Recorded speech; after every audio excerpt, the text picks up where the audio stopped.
Hello friends, welcome back to my new blog. এখন বাজে সকাল ওই 9টার মতন। তো এদিকে দেখো সকাল সকাল কিন্তু স্নান করে নিয়েছি। আজকে বাড়িতে নবান্ন, নতুন নাইটিরাও পরে নিয়েছে। তো যাই হোক, খুব ঠান্ডা করছিল আজকে।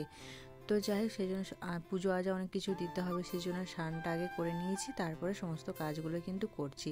3 জায়গাতে পুজো হবে, সমস্ত জোগাড়যন্ত্রগুলো করে নিয়েছি। তো যাই হোক, তারপরে বড়মা ছোটো পিসু কিন্তু চলে এসেছিল। আর এইদিকে দেখো মা এখন উনুনে রান্না করছে, আর গ্যাসেও কিন্তু রান্না হচ্ছিল। তো যাই হোক, এবারে যেহেতু সেরকম কেউ আসেনি, আমার 3 দাদা আসেনি, বৌদিরা আসেনি, সবাই কিন্তু বেড়াতে গেছে, সেই জন্য পুরোটা একদম ফাঁকা ফাঁকা লাগছিল।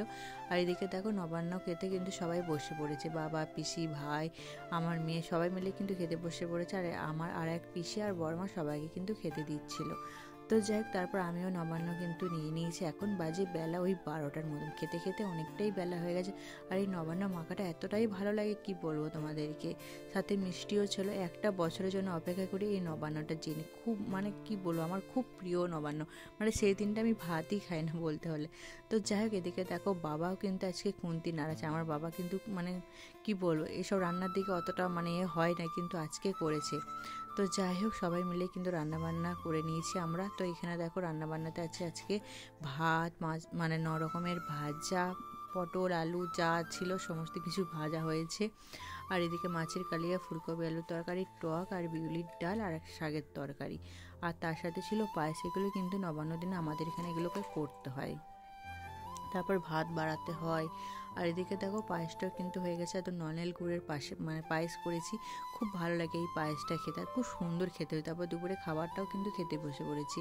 যেহেতু নবান্নটা খেতে দেরি হয়েছে, যেন ভাতটাও খেতে কিন্তু অনেকটাই দেরি হয়ে গেছে। এখন বাজে ওই 3টের মতন, আর বর সবাইকে কিন্তু খেতে দিচ্ছিল। আর এদিকে দেখো মেয়ের শরীরটা আজকে খুবই খারাপ, এত কাশি হচ্ছে কি বলবো, 1 সেকেন্ডের জন্য কিন্তু কাশিটা ওর কমছে না। তো যাই হোক, ওষুধ খাই যা হোক করে ঘুম পাড়িয়েছে। তো এখন দেবো হচ্ছে সন্ধে। চুলটাও ঠিকঠাক করে শুকাতে পারিনি, একটুখানি শুয়ে পড়েছিলাম। মেয়ের কাছে শরীরটা একদমই ভালো লাগছে না, এত খাটাখাটনি হয়েছে আজকে, কি করবো।